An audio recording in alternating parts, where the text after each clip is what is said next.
ओम गणेशाय नमः। आज हम आमल की एकादशी व्रत कथा सुनी।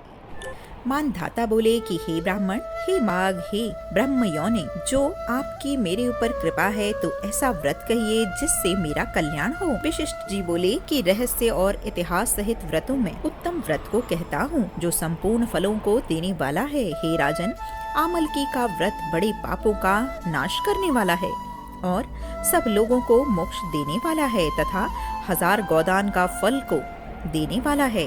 हिंसा करने वाले व्याघ्र की जैसी मुक्ति हुई, उस प्राचीन इतिहास को मैं कहता हूँ। हष्ट पुष्ट मनुष्यों और ब्राह्मण क्षत्रिय शूद्र से सुशोभित वैदिश नाम का नगर था। हे राजन, शाद्रुल वहाँ सुंदर वेद ध्वनि हो रही थी। उस सुंदर नगर में कोई नास्तिक और दुराचारी नहीं था। वहाँ चंद्रवंशी पाश बिंदु राजा के वंश में पैदा हुआ धर्मात्मा सत्यवादी चैत्ररथ नाम का प्रसिद्ध राजा था। वह राजा 10,000 हाथियों के समान बलवान, धनी और शस्त्र शास्त्र को जानने वाला था। उसके राज्य में निर्धन और लोभी दिखाई नहीं देते थे। दोनों पक्ष की एकादशी को मनुष्य भोजन नहीं करते थे, सब धर्मों को छोड़कर भगवान की भक्ति करते थे। हे राजस्तम, इस प्रकार भगवान की भक्ति करते हुए मनुष्यों को सुख पूर्वक बहुत वर्ष बीत गए। कुछ समय व्यतीत होने पर फागुन शुक्ल पक्ष की द्वादशी युक्त एकादशी प्राप्त हुई। हे विभु, हे राजन, उस एकादशी को बालक बूढ़े सबने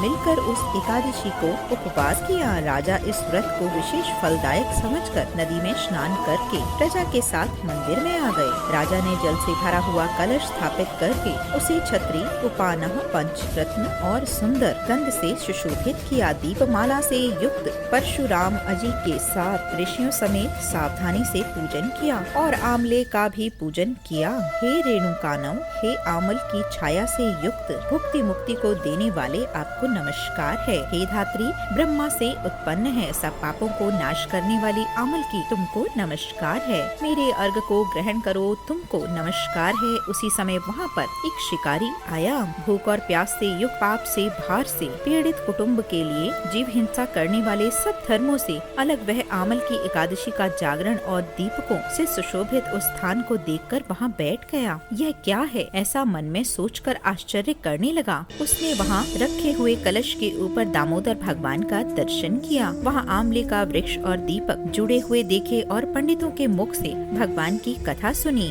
शुद्धित होने पर भी एकादशी का महात्म्य सुना। विस्मय युक्त होकर रात में जागरण किया। फिर प्रातः काल सब मनुष्य नगर में गए। उस शिकारी ने भी घर पर आकर प्रसन्नता से भोजन किया। फिर बहुत काल के अनंतर व्याघ्र की मृत्यु हुई। एकादशी के प्रभाव से और रात के जागरण से उसे चतुरंगिनी सेना समेत बड़ा राज्य प्राप्त हुआ। धर्मात्मा राजा ने इंद्र की तरह राज किया। विशिष्ट जी बोले कि हे राजन, जो श्रेष्ठ मनुष्य आमल की एकादशी का व्रत करते हैं वे निसंदेह विष्णु लोक को प्राप्त होते हैं। इस दिन आमले के पेड़ के नीचे कलश स्थापित करके धूप, दीप, नैवेद्य, पंचरत्न आदि से परशुराम भगवान की पूजा की जाती है। इस दिन आमले का सगार लेना चाहिए। बोलो लक्ष्मी नारायण भगवान की जय। एकादशी माता की जय।